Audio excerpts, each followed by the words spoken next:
From FedEx Forum and the American Home Shield Studio, this is The Odds Couple on GrindCityMedia.com. Handicapping all the football action, here's Rob Fischer and Lang Whitaker.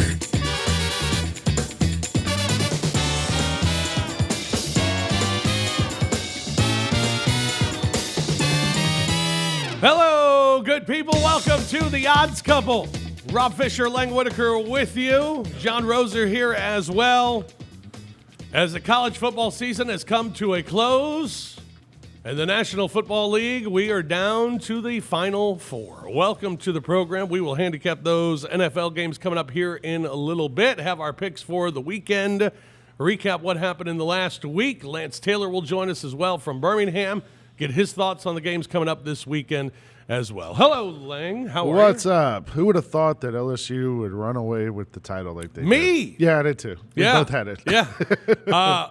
It's amazing, though. And the game started to play out where you started to think, when it was 17-7, thinking, kind of a replay of what we saw last year when Clemson just destroyed Alabama and surprised everybody. And then LSU happened, and LSU kept happening. I thought LSU was going to put them away right at halftime because they scored right before the half, and then they were getting the ball back to start the third quarter.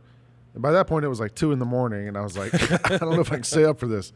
But then they managed to – Clemson got a stop to start the second half, got it down to a 3-point game. And I thought Burrow was hurt. Yeah, I did too. Yeah, they showed him – they actually put a graphic up that showed how long he'd been on the bike on the sideline. Right. And I was like, why are they doing this? Like, we don't care how long he's been on the bike. Who is he, Kerry Kittles? Like that? Like, what is this?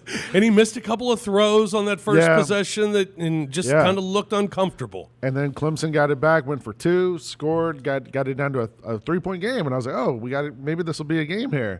But then no, LSU, all of a sudden, Burrow woke up. And then fourth quarter, they just ran the ball down their throats. But LSU did what they've done all season long. They figured out what to do, and they made adjustments and destroyed their competition. Scored 42 points in the effort. 42-25, LSU with 628 yards of offense. Against the number 1 pass defense in the country. A team that had allowed 264 yards per game, 11.5 points per game. They go 628, 463 passing, and LSU did what they've done really well for the last couple of years, and that's not turn the ball over at all. Yeah. Joe Burrow goes for 463, 5 touchdowns, runs for a touchdown as well. Jamar Chase, 221 through the air, 2 touchdowns.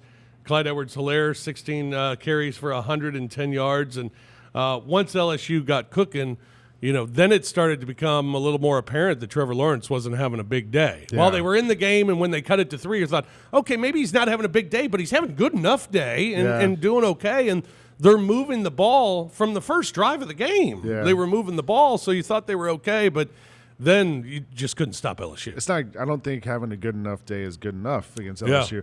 Yeah.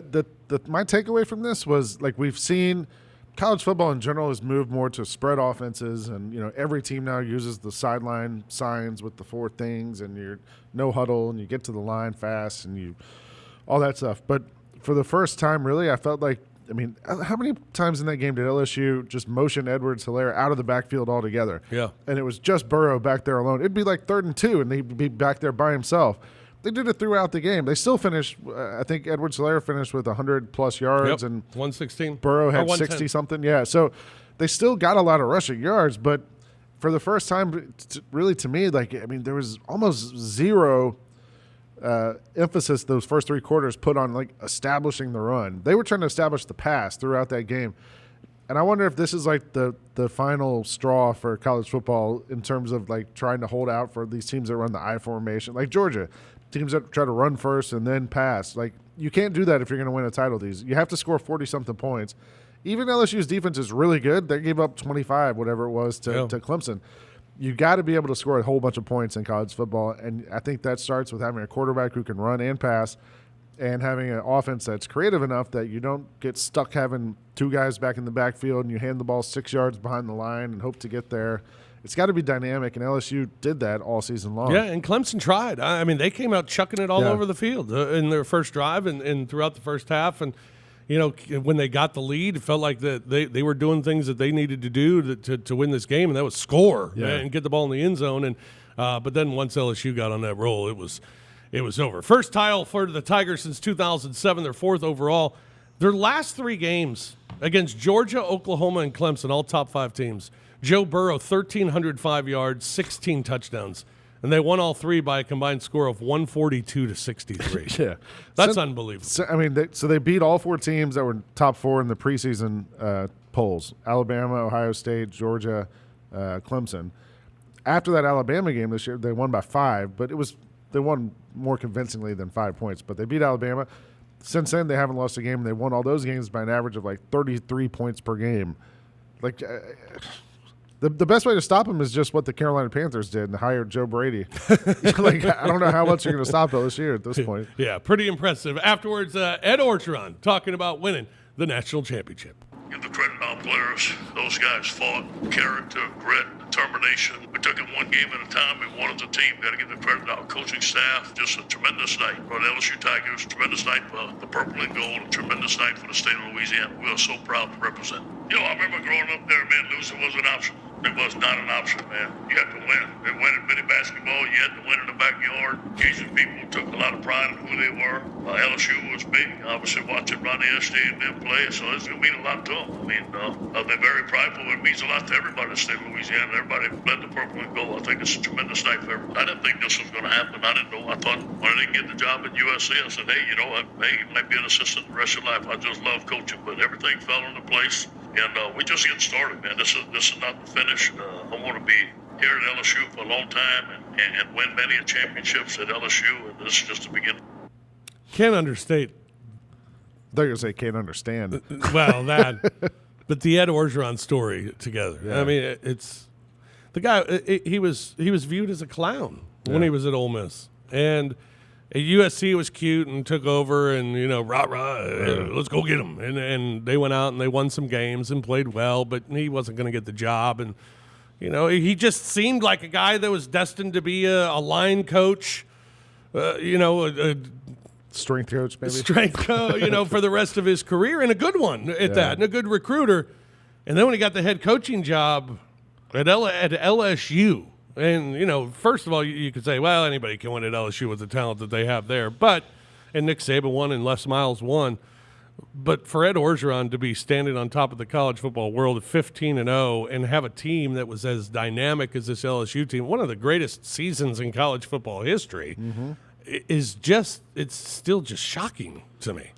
Shocking. Yeah, I totally agree. Going into this season, we talked about they had such a tough schedule, and we were, they'll be lucky to win 8 games, 9 games, and it wasn't just that they were 15-0. It was like they were so convincing. Like they never had a game where you were like, oh, okay, maybe we've been overrating these guys a little bit. Yeah. They just destroyed everybody all year long, and they did it with a quarterback who was a third string at Ohio State. The offense forever was this kind of one-back state offense, and now they opened that thing up. Orgeron, give him credit, brought in Joe Brady and gave him the keys on that. And, we talked all year about how it felt like fated with this. Yeah. Like we knew the title game was in New Orleans, and sure enough, it all worked out. What happens now, I wonder? I mean, this will buy you 5-6 years. I mean, we got to believe in him, right? Do we? How can you not? I mean, what's it going to take? I mean, beating Alabama on the road, winning the national championship. What is it going to take for people to believe that Ed Orgeron has learned from his mistakes, I guess, early in his career at Ole Miss and has become a good head coach? A big part of it is hiring good people. I mean, I think that's very true. And taking kind of his mind out of certain aspects of the game, offense for one. But maybe he's just learned and he's become a really good college football coach. I mean, but what does that mean? How can he not? Like that means just he's good at hiring the right people. He's good at recruiting the right guys or finding the right people to play. I mean, it felt sort of like this was the perfect storm for LSU this year. And it all played together, and they went out to the Flemish Cap at the end and won the thing. That's a pretty deep cut, perfect storm reference.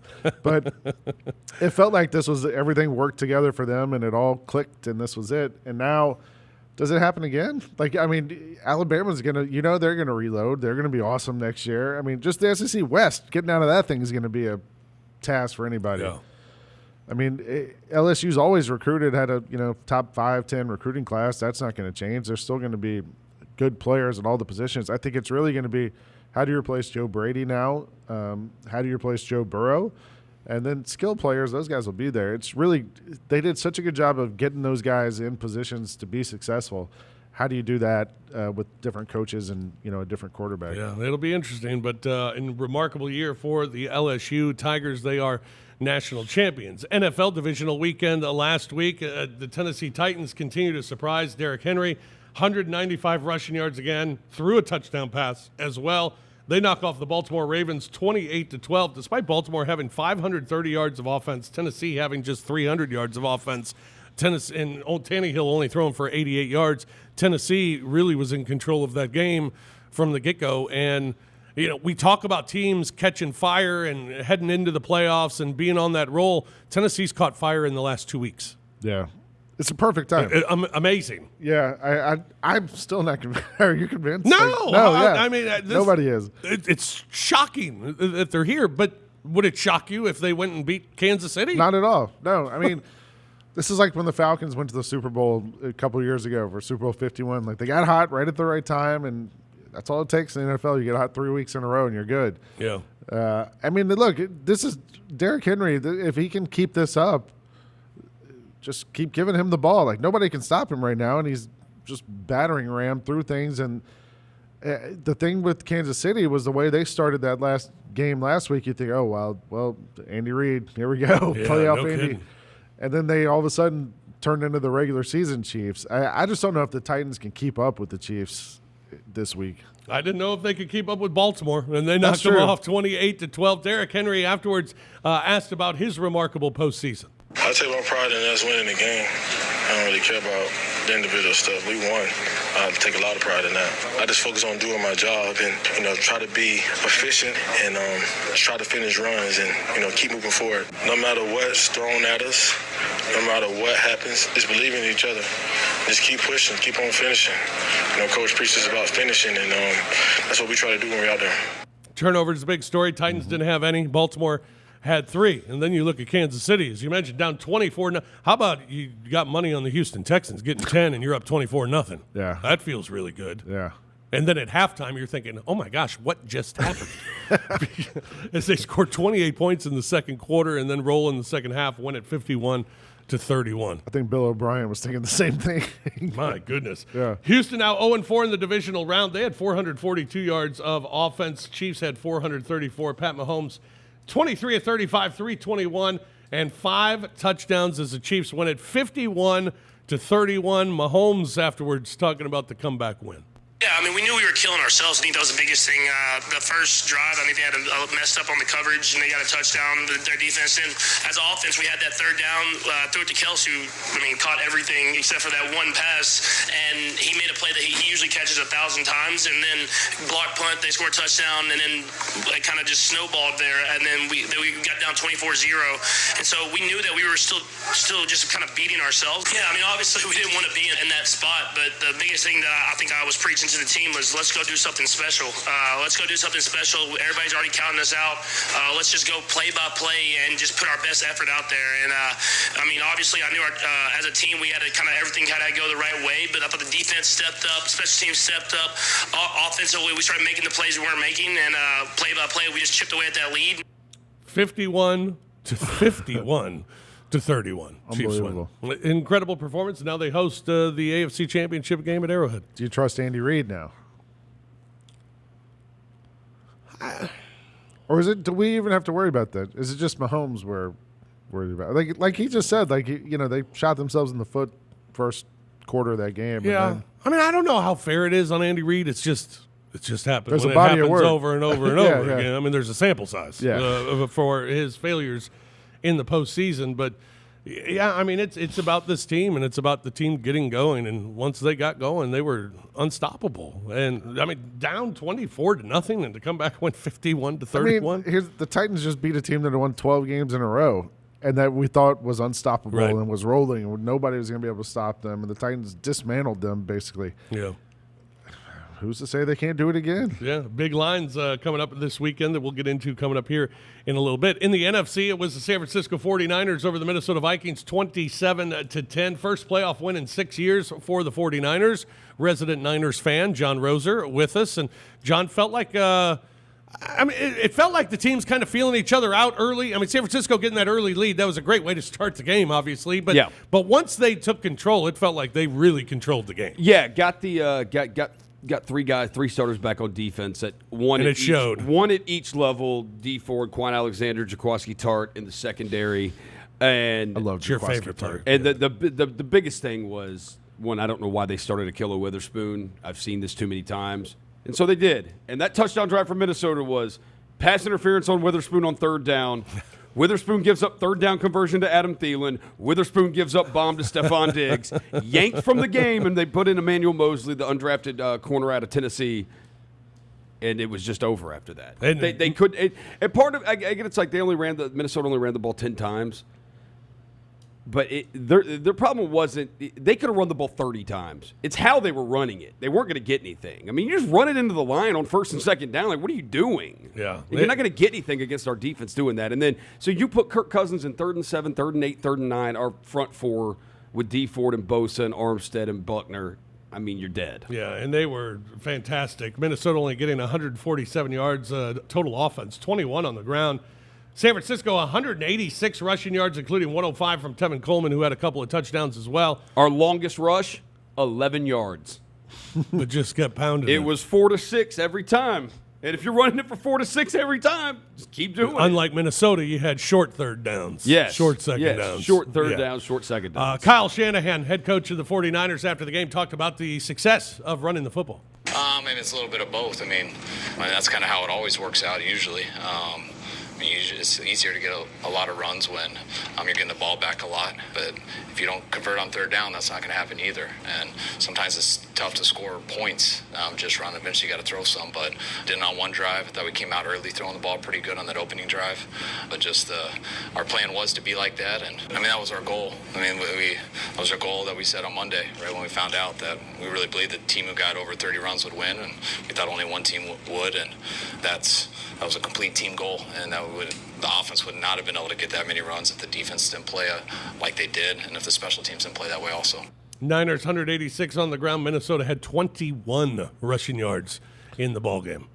Scored 10 points, right? The Vikings? Yeah. And then their offensive coordinator got a head coaching job out of it. Yeah. 7 first downs. Yeah. 7 first downs. I thought the biggest key just for us was Us? yeah. Niners. Us. Yeah. I thought you meant us. We didn't have to show anything. Like Shanahan's always, he's always got tricks up his sleeve. He always has something up his sleeve. He's got some very creative stuff that he does running his offense, and he didn't have to show any of it. Yeah.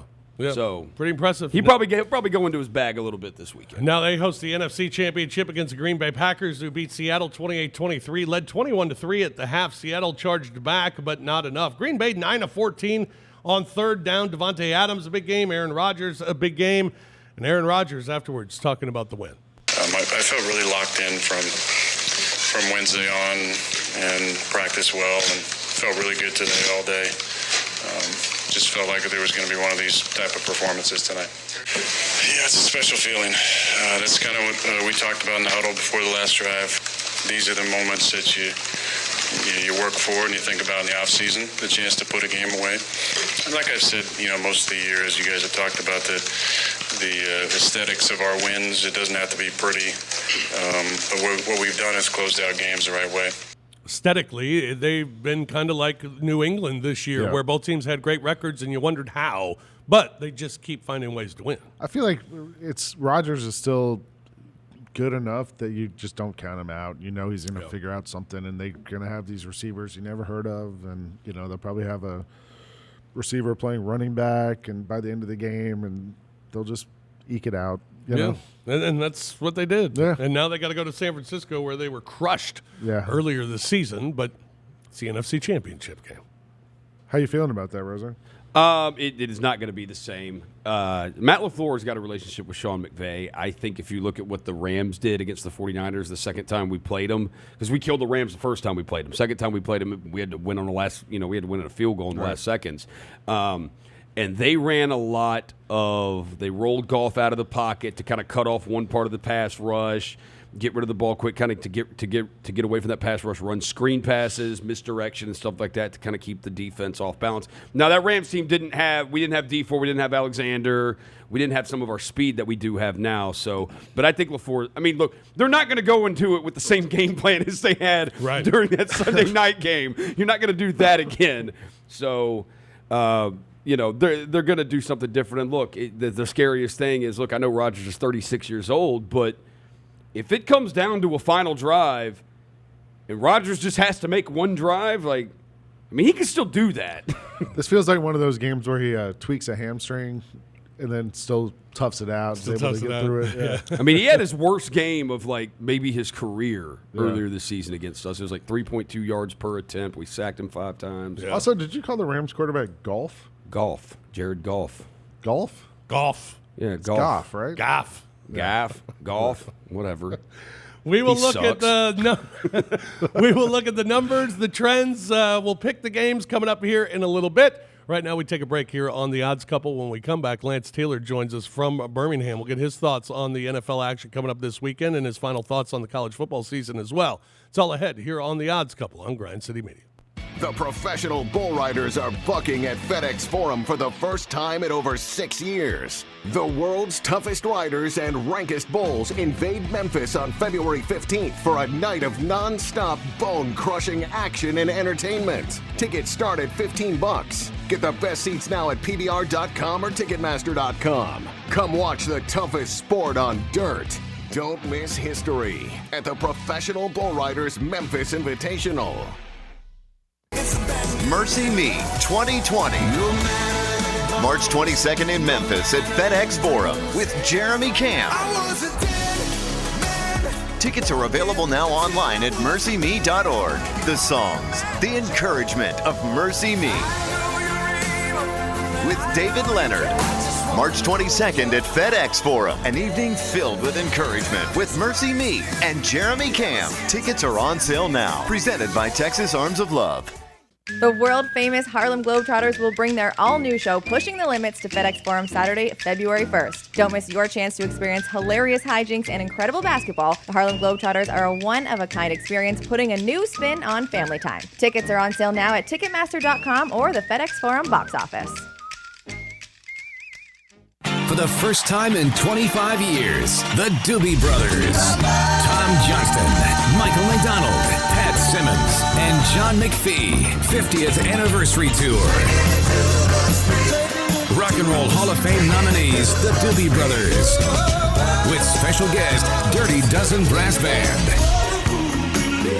FedEx Forum, Saturday, October 17th. Get tickets now at LiveNation.com.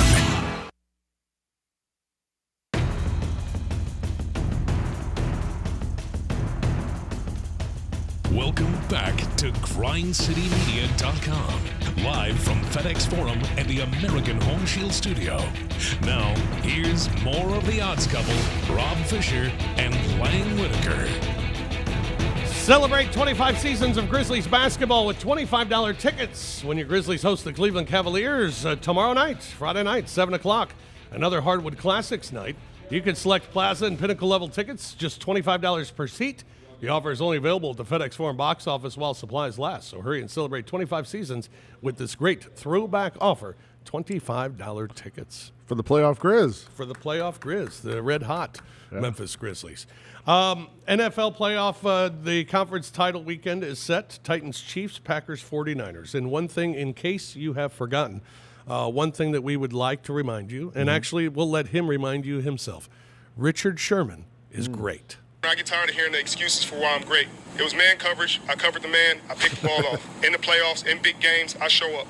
I get tired of the excuses, for why I'm good, Why do you think that is? It's odd. It's like people got frustrated that I was so confident early on in my career. I was so confident early on so that people wanted me to fail. And when I didn't fail, it's like, how do we tear them down in other ways? Because I'm too consistent on a year-in, year-out basis. Since I got in the league, every category that matters to a corner, I'm number one in. Completion percentage, interceptions, touchdowns against, yards, completion percentage, passer rating. If that was any other corner, it wouldn't even be a conversation. But I just get tired of it. In the playoffs, I played in 13 games now, zero touchdowns given up, 3 interceptions. Like, show me somebody else doing it like that, and then I'll enjoy the argument. You know what I mean? But there isn't. Who thinks he's not good? Sounds like a typical 49er to me. Yeah, he is. This is what he. I mean, he puts this in his own head. This is like Dabo. Nobody believes and in he uses it as motivation. I will say I have hated Richard Sherman for years and years, and I'm still. It's still very difficult for me, but how do you reconcile this? He is awesome. Like, he is. Like, guys do not throw to him. They do not throw on him. And then that was Adam Thielen. Dude, he ran Adam Thielen's route better than Adam Thielen. No doubt. Picked it off. Yeah. That's why Green Bay this weekend, they're going to try to move Adams around because they don't want Adams out there on him. Yeah. Mm-hmm. All right. Well, just in case you've forgotten, Richard Sherman is great. He's great. Still great. Just to remind everybody. Joining us now to talk a little bit about the college football season coming to a close. Also, to talk about these NFL playoffs, Lance Taylor, host of the Roundtable on WJOX in Birmingham. He's on Twitter at @TheLanceTaylor, and you can get his picks daily at lanceslock.com. Lance, good afternoon. How are you, sir? Good afternoon. I'm not as angry as Richard Sherman. He is, by far, over the decade, the angriest athlete we have come across. I mean, no one's... can you imagine having to date him being his insignificant other, how insecure he is? No kidding. My God. No kidding. Man, just relax a little bit. You're great. And nobody says you're not great. Nobody. All right, let's start college football. Season is over, and I said it earlier, I just still can't get past the idea of the whole Ed Orgeron story is just remarkable to me. What this guy has done and what he was perceived as and as a coach at Ole Miss and where he is now. And it is just the perfect fit for a coach and a program. Rob, I agree. When he got named after being the interim coach, head coach, I thought it was an absolute, I thought it was going to be catastrophic for this program. I didn't buy it, never saw this coming. And even going back, 9 wins in 17, 10 wins last year after capping out the bowl win against UCF, you look at Burrow's numbers. The guy had 16 touchdowns and completed 58% of his passes. Then you bring Joe Brady in, and, this team goes off. 726 points, the most in a season in the AP poll era. They score 40-plus in 12 games. They beat 4 top 5s, and this guy goes 60 touchdowns through the air. It's the most amazing season outside of Cam Newton that I've ever seen. You can make an argument it was even better. I would say Cam Newton, just based on supporting cast. Burrow's going to go down probably as the greatest LSU player, and you can make an argument this is the greatest team we've seen in the history of college football. Absolutely remarkable. And I guess, the question is, we believe in him now, right? We've had questions even after those first 2 seasons, which were good, but LSU's always good, so you got to be better than good. But now this year, going to Tuscaloosa and beating Alabama, having all the wins that you were talking about against top 5 opponents, winning a national championship, being 15-0, having the Heisman Trophy winner. We got to stop wondering if Ed Orgeron's going to be in the way, right? Well, I guess, that's not convincing, Lance.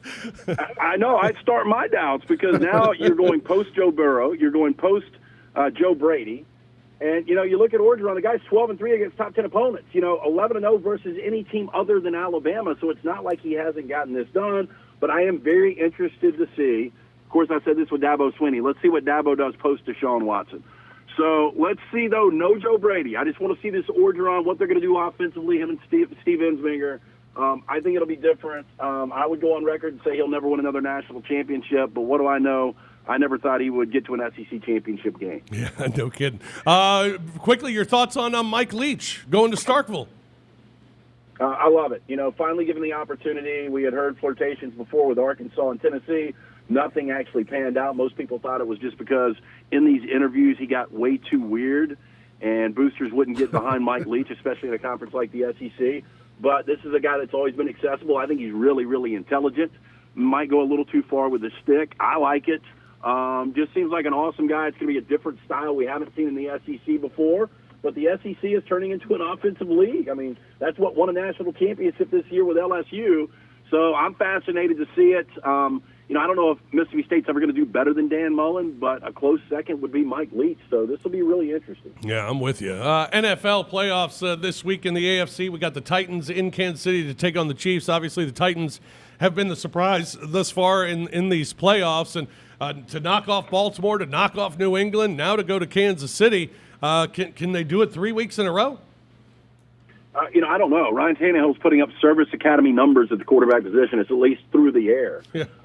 But Derrick Henry's just been unbelievable, 180-plus in 3 consecutive games. And you knew what was coming last week, and Baltimore couldn't stop it. I was totally wrong. I liked the Ravens last week. I did have the Chiefs. Had to sweat that one out, down 24-0. I just think it's the Chiefs' year. I think Andy Reid finds his way back to his second Super Bowl. The Chiefs haven't been there in forever. And I think at home field, they blew it last year in Arrowhead in overtime. Obviously, we had a great game in that game against the Patriots, but I think this one, I think Titans keep it close first half. I think the Chiefs and the way Pat Mahomes is playing, I think they'll pull away in the second half. It just seems tough. I mean, it seemed tough last week against Baltimore, but it just seems tough for Tennessee to be able to score as much as Kansas City's going to score. Right. I mean, I don't know offensively if they can keep up with them. I mean, Derrick Henry's been great, and maybe you can let the air out of the ball and really control the clock, but it's been an incredible run this Titans team has been on, but I think it stops here. Yeah. In the NFC, Green Bay going to San Francisco to take on the 49ers. 49ers, very workmanlike, great defensive effort last week against Minnesota. Green Bay did what Green Bay does. Close game, they pull it out, they get the victory. They still have Aaron Rodgers. They're going on the road against a team that crushed them earlier this season. As we talked about earlier, I don't think the game plan is going to be the same going into this one against San Francisco. But the 49ers, that defense just might be good enough for this team to be, rightfully favored by a touchdown. 6 sacks last week against Kirk Cousins in Minnesota. To me, the Minnesota offense much better than Green Bay's. I know it's Aaron Rodgers, and there is an obvious advantage at the quarterback position over Garoppolo, who will be getting his second postseason start. But I saw this play out earlier this year in Santa Clara. San Francisco completely dominated the game. And coming off a dominant performance against Minnesota, George Kittle only had 3 receptions. Kittle gets more involved this week. As long as Garoppolo doesn't make massive mistakes, I think San Francisco, the physicality, attacking, getting after Aaron Rodgers, I think they win this game going away. I like both favorites. Last year, AFC and NFC championship game, both go to overtime. They were great games. I think it might be a dud of a weekend. I think both favorites at home win going away. San Francisco, Kansas City, Super Bowl. Lance, tell folks what they can get when they go to lanceslock.com. Yeah, Rob, real simple. We're rolling into college basketball, the NBA. Obviously, we've got these playoff games this weekend. Jump on board. $3 a day, $90 a month. You got nothing to lose. Very transparent. We give you a free play every day. Check us out today. Go to lanceslock.com. Again, $90 a month. That's lanceslock.com. Yeah, might have some Grizzlies plays on there. They've been on a roll here against the number of the last 6 games. We've done it before. Lance, always a pleasure, man. Thank you much. Enjoy the action this weekend. You guys too. Thanks. All right, Lance Taylor joining us from WJOX in Birmingham.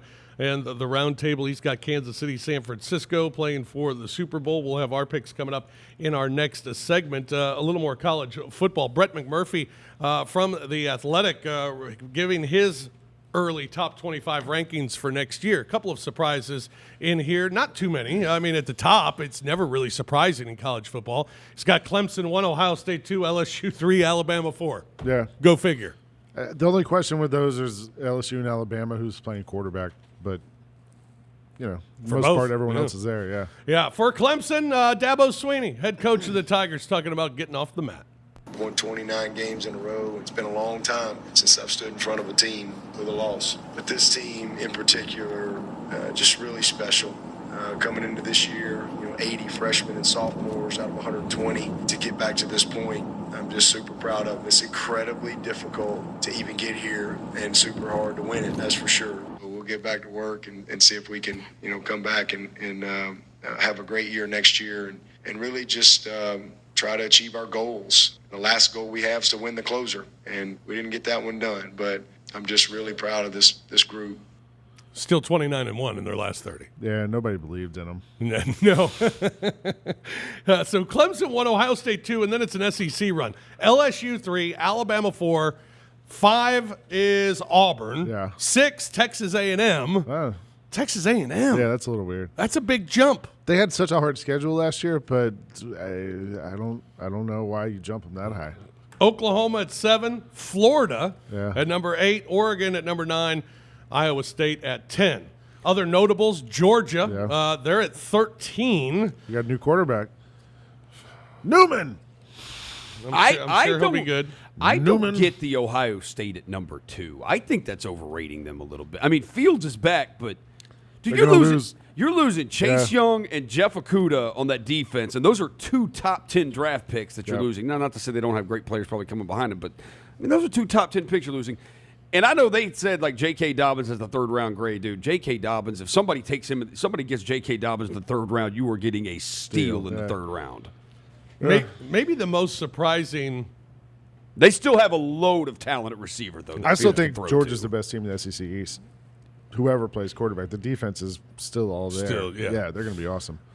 Maybe the most surprising of this entire top 25, number 25, Ole Miss. Well, team that was 4-8 and a team that plays in the SEC West. Home games against Auburn, Alabama, and Florida. And first meeting between Lane Kiffin and Mike Leach in the Egg Bowl as well. I tweeted this the other day. I don't remember if I said it on this show, but last year's Egg Bowl ended with a dude pretending to pee like a dog in the end zone. Yeah. This year's could be weirder. Yeah. It's unbelievable. Yes. He's got the next 5. He's got Tennessee 27 and Missouri at number 30. So the SEC well represented. Yeah, Mizzou after their impressive season this year. Yeah. All right, we'll take a break here on the Odds Couple. When we come back, we'll have our picks and look at the trends for the NFL action this weekend as well. It's all ahead here on Grind City Media. The voice, the hits, the tour. The wait is over. Celine Dion, Courage, World Tour. February 9th, FedEx Forum. The first North American tour in over a decade. Reserve seats on sale now at Ticketmaster.com. Celine Dion. Produced by Concerts West. Get tickets now. Having sold more than 100 million records worldwide, the iconic Cher returns. Here We Go Again Tour 2020, performing hits spanning her entire career. FedEx Forum, March 16th.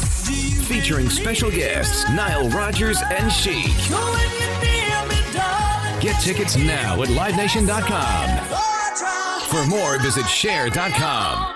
Comedian, actor, and producer Nick Cannon is bringing his Nick Cannon Presents Wild 'N Out live tour to FedEx Forum on Thursday, March 26th. Tickets are on sale now at Ticketmaster.com or the FedEx Forum box office. But it's FedExForum.com for more details. Art, sound, and sensory overload. Tool Live. Friday, January 31st, FedEx Forum. The new album, Fear Inoculum, out now. Tool. Get your tickets on sale now at LiveNation.com. Tool, presented by Live Nation. Welcome back to the Odds Couple on GrindCityMedia.com. Live from FedEx Forum and the American Home Shield Studio. Here's the Odds Couple, Rob Fischer and Lang Whitaker.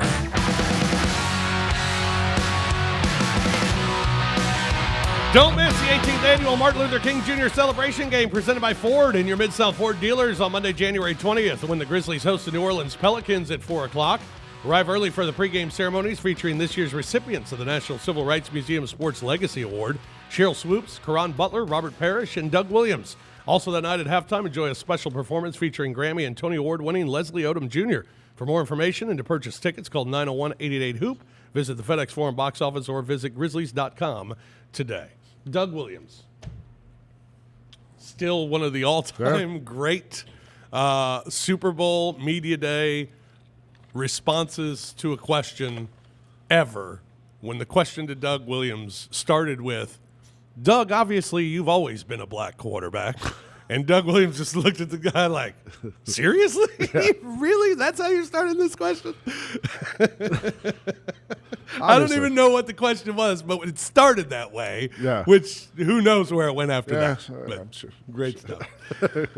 This week, we got the NFL Conference Championship games, Tennessee and Kansas City. Kansas City is 7.5-point favorite, total at 52. Tennessee has won 5 straight road games. They've covered all 5 games on the road. 7-3 on the road this season. The last 6 seed to get to the Super Bowl was Green Bay in 2010. They won the Super Bowl that season. Tennessee has also gone over in 9 of their last 12. Kansas City, meanwhile, their last 5 home games they have won, and they have also covered. They're also 7-0 against the spread in their last 7 games overall, winning all 7 of them. They're 6-3 at home this year. They've won 5 straight. These two teams did meet back on November 10th when the Titans beat the Chiefs 35-32 in Nashville. Kansas City, this is typical of a Titans game. Kansas City had 530 yards of offense. Tennessee had just 371. Yep. Yet the Titans somehow won. Why? Derrick Henry, 188 yards and 2 touchdowns, just like he's rolling now. Patrick Mahomes had 446 yards and 3 touchdowns in that game. Yeah. It's all about Derrick Henry, I guess, Yeah. at this point. Who knew? If you knew Mike Vrabel was coaching a team, that's the offense you would just pick. They're going to just try to limit possessions, not turn it over, run the ball 100 times, and feels like a very Vrabel thing. Yeah. Speaking of Vrabel, here is the Titans head coach talking about this week's opponent. Patrick does an amazing job of getting everybody involved and using the weapons and his ability to get out of the pocket and extend plays. That was a big factor in the game the other day. His ability to gain yards and chunk yardage outside the pocket. They're playing very hard. I think the scheme is what it is, but the players are playing hard. They believe in each other. I noticed, and as you watch, their effort to the football and the way that they chase and the way that they tackle. Those are great compliments to Spags and his staff, and obviously Andy as the head coach. They're explosive on offense. They're athletic. They're fast. It'll be a huge challenge. 7.5 for the Chiefs, total at 52. Going to be fun. Yeah. Green Bay at San Francisco in the NFC Championship game. San Francisco favored by 7. Total in this one is 45. Neither team's really been great against the number. Green Bay's won 6 straight games. They're 4-2 against the spread. 6-2 on the road, 5-3 against the spread. They've won 3 straight games on the road, 2-1 against the spread. They're 5-4 against the number in their last 9. San Francisco, meanwhile, 14-3 straight up their last 17 games, 4-1 straight up their last 5 at home, but just 2-1 against the number. 7-2 at home this year, 4-1 against the spread. Now, San Francisco 4th in offense, 2nd in defense, 1st in passing defense as well. And back on November 24th, Niners beat the Packers 37-8. Green Bay just 1 of 15 on 3rd down in that game, had just 198 total yards of offense as the Niners defense was terrific. San Francisco had 339 yards of offense. San Francisco has won 3 of the last 5 head-to-head against Green Bay. Green Bay, however, has won 2 of the last 3.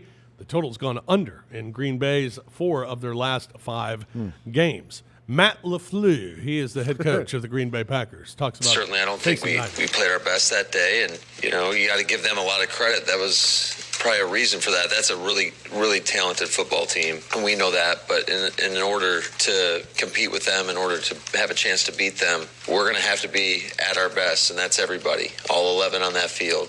It is a big challenge, but certainly one that I think our guys will prepare for and be ready to go. You all know my relationship with Robert and what I think about him, and not only as a person but as a football coach. And then I think Kyle does as good as anybody at drawing up plays and scheming people as there is in the National Football League. So we're going to have a big challenge in front of us, but it's something that I think our guys are going to roll up their sleeves and come in and prepare the right way and be ready to go. I think a big challenge, but I think just too much defense for San Francisco. As we get to our picks for the week, and we'll start with Fish's faves this week. Fish's 4. Yeah, Fish's 4. Yeah. I'm like Lance. I like both favorites, Kansas City and San Francisco. think it could be a dud week. I think the Titans can hang around for a little bit, but Kansas City's offense is just too powerful. They'll be able to score and score enough to cover that 7.5. San Francisco, I think their defense is just too incredible. I like the under in both games as well. Titans-Chiefs under the 52. Looking like at a 28 or 31-14 game for the Chiefs, and I like the under in San Francisco Green Bay as well. Look at that one, kind of a 28-14, 24-10 kind of game that the 49ers will win and cover. What about Lang's locks? I agree with you on the favorites, and I think Kansas City, Tennessee's going to try to limit possessions, not turn it over. Yep. All that stuff. So you figure there's just not going to be a lot of points to be had in that game. But if I'm going to take the over on one of them, I'm going to do the San Francisco Pack game. I mean, we saw Roser talked about San Francisco was just running the ball for little chunks all last week, and I think this week they might be able to open it up a little bit more. And Rodgers, we know how great Richard Sherman is. He's great. He is. Yeah, he's great. He's great. So, but Rodgers, you people don't believe. I don't know. I mean, some people don't like him. So I think Rodgers might have his way on the other side of the field. But I feel like if there's one game that's going to go over, I got to go with that one. All right. And Roser's wagers this week, you're going different. Roser's I'm wagers. going the underdogs. I said, last week or 2 weeks ago, whatever it was, if it's between two playoff teams and the line is 7 or more, I'm just going to take the underdog to cover the line. And I'm going to take the Titans plus the 7.5. After seeing Kansas City put up 51, I don't know how great I feel about that. I think that Titans-Baltimore game, you look at what Baltimore did and how many yards. I think that game was more about, and I don't think John Harbaugh will ever do this again. Essentially, they had 3 weeks off. They took 3 weeks off, basically, those guys did, and they were rusty. The Titans, Baltimore, they turned it over twice. Titans got touchdowns on them. Then they had the 4th and 1, stopped them both of them. Turnover on downs, Titans scored 2 touchdowns off that. They got all their touchdowns off that. So I think Baltimore's a little rusty, so I don't really feel great about this, especially seeing Kansas City put a 51. But I'll take the Titans plus a 7.5. The over-under number, if it's over 50, I'm just going to take the under. So I'll go with the under in that one. And then 49ers-Packers, I think, I think you're probably looking at a 27-16 game, 27-13 game. 49ers win, but Packers cover the 7. 49ers win by 14, but the Packers cover the 7. Okay. I'm nervous as hell about this game. I'm just taking the Packers plus the 7. He's so nervous he stopped doing math. It's just a little. The under is hit on 6 of the 8 playoff games so far. Hit on the first 6 playoff games. The 2 games on Sunday both went over, but those are the only 2 that have gone over so far. Yeah, the Texans and Chiefs went over in the first half. Yes, absolutely. So under has been the trend, at least so far this postseason. All right, that's going to do it for us today here on The Odds Couple. Next week, we'll be talking about who's going to be playing in the Super Bowl, and we will handicap the Pro Bowl for you. Let's go. I don't know. XFL. No, I don't know if we're doing that. You'll do that. I don't know if that's going to happen. XFL training camps are starting. XFL training camps. We'll have a preview on XFL training camps. Lang will I have saw that. old PFT commenters trying out for the DC team. Yeah, Oh he's my. trying out to be a kicker today. All right. Just like Chad Ochocinco. Yeah, right. Trying out to be Yeah. a kicker as well. All right, that's going to do it for us. Thanks for joining us here on The Odds Couple. For Kimball, for Roser, for Lang, I'm Fish. Have a great weekend. Enjoy all the action. We'll talk to you next week. Odds Couple from the American Home Shield Studio on GrindCityMedia.com. Tune in next week for more football handicapping with Rob Fisher and Lang Whitaker.